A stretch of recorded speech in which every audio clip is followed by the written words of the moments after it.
Coba bayangin deh, Anda itu CEO salah satu perusahaan terbesar di Amerika. Anda putusin buat beli perusahaan Anda sendiri, mikirnya ini bakal jadi kemenangan gampang. Tapi sebaliknya, Anda malah nyulut perang Wall Street terbesar dalam sejarah. Nah, inilah kisah di balik Barbarians at the Gate. Ini bukan sekedar nasihat hukum biasa loh. Ini tuh peringatan keras yang dikasih ke tokoh utama kita, V. Ross Johnson. Pengacaranya sampai mohon-mohon supaya dia mundur. Peringatan itu, seperti yang bakal kita lihat, ternyata jadi ramalan yang benar-benar akurat. Jadi, siapa sih F. Ross Johnson ini? Wah, dia bukan CEO biasa. Di era 80-an, dia itu udah kayak selebriti korporat. Karismatik, flamboyan, dan dia memperlakukan uang perusahaan itu ya kayak rekening pribadinya aja. Hidupnya lebih mirip bintang rock ketimbang seorang eksekutif. Buat ngerti Johnson, kita harus paham dulu dunianya. Ini bukan cuma soal fasilitas biasa. Dia punya armada jet pribadi yang saking gedenya sampai dijuluki Angkatan Udara RJR. Dia bayar atlet-atlet top bukan buat iklan, tapi cuma buat jadi teman main golfnya.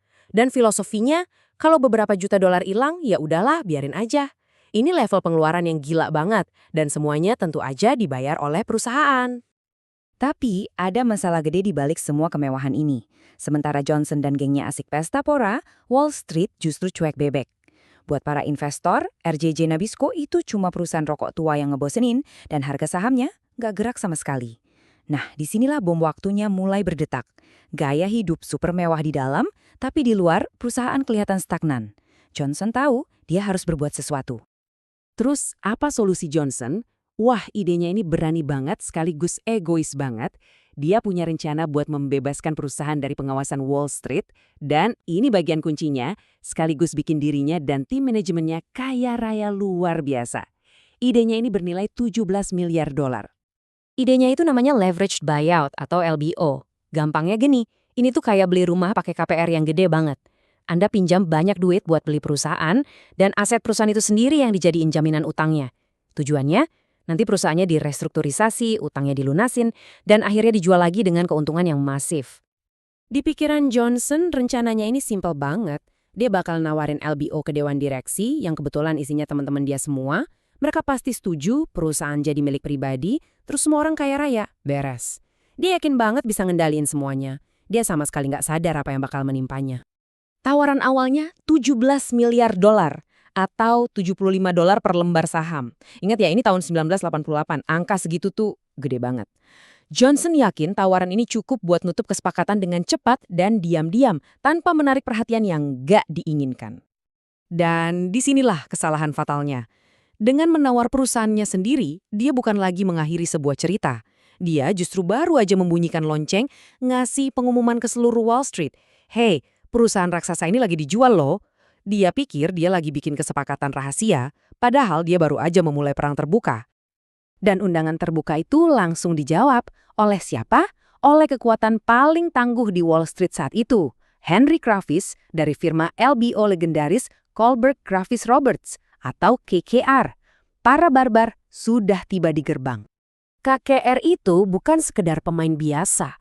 Mereka itu yang menciptakan permainan LBO. Dipimpin oleh Henry Kravis yang terkenal bengis, mereka itu predator puncak di Wall Street.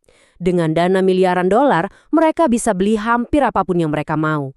Dan Ross Johnson, dia baru saja melambaikan sepotong daging segar tepat di depan hidung mereka. Nah, kutipan ini benar-benar ngegambarin betapa kagetnya si Johnson. Waktu Kravis telepon dia buat ngasih tahu kalau KKR bakal ikut nawar, Johnson malah nanggepinnya dengan ketawa dan kekaguman yang naif. Dia belum sadar kalau permainannya akan segera berakhir. Tawaran balasan dari KKR bikin semua orang melongo. 20,7 miliar dolar atau 90 dolar per saham. Ini bukan cuma ngelewatin tawaran Johnson, tapi langsung mengubah kesepakatan yang tadinya mau dibikin diam-diam jadi tontonan publik yang brutal. Perang pun resmi diumumkan. Yang terjadi selanjutnya bukan lagi negosiasi, tapi lelang habis-habisan yang super kacau. Semua nama besar di Wall Street didorong oleh keserakahan dan ego ikut terjun ke pertarungan. Masing-masing pengen jadi pemenang dan ngedapetin hadiah terbesar dalam sejarah korporat. Coba lihat deh seberapa cepat situasinya jadi gila. Tawaran awal Johnson yang 75 dolar per saham itu langsung dihajar sama KKR cuma 4 hari kemudian. Terus ada pemain ketiga masuk. Tiba-tiba semua orang naikin tawaran. Dalam waktu kurang dari sebulan, nilai perusahaan ini melonjak miliaran dolar. Ini bukan bisnis lagi, ini udah kegilaan massal. Nah, penawar ketiga ini, Ted Forsman, adalah karakter yang menarik. Dia ngelihat dirinya sendiri itu kayak pejuang moral. Dia benci banget sama yang namanya junk bonds, atau obligasi sampah. Instrumen utang beresiko tinggi yang dipakai KKR buat mendanai kesepakatan-kesepakatan raksasa mereka. Buat dia, ini bukan cuma soal duit. Ini adalah pertempuran untuk merebut jiwa Wall Street. Oke, setelah semua drama dan kekacauan, inilah momen penentuannya. Ada 2 tawaran akhir di atas meja. Timnya Johnson nawar lebih tinggi, $112. KKR sedikit di bawahnya, $109. Sekilas, kayaknya Johnson menang, kan? Tapi tunggu dulu, ini bukan cuma soal angka tertinggi. Dewan direksi sekarang harus mutusin tawaran mana yang benar-benar bisa mereka percaya. Lelang akhirnya selesai, pemenang akan segera diumumkan. Dan bagi Ross Johnson, gaya hidup mewah yang didanai perusahaan, jet-jet pribadi, dan pesta selebriti itu, semuanya akan segera berakhir. Pestanya sudah usai.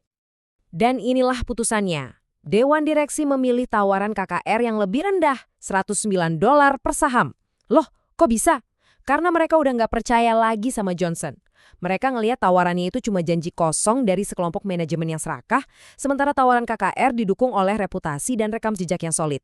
Ironis banget, Ross Johnson kalah dalam lelang untuk perusahaannya sendiri. Harga jual akhirnya $25 miliar. Biar Anda kebayang ya, ini adalah leveraged buyout terbesar dalam sejarah pada saat itu. Rekor yang bertahan selama hampir 2 dekade. Skalanya benar-benar mengubah lanskap keuangan untuk selamanya. Kontrasnya, setelah kesepakatan itu, wah, jauh banget. Di bawah Johnson, perusahaan itu isinya jet, kemewahan, dan pesta. Di bawah KKR, perusahaan itu isinya utang. Buat bayar pinjaman $25 miliar itu, KKR harus motong pengeluaran besar-besaran.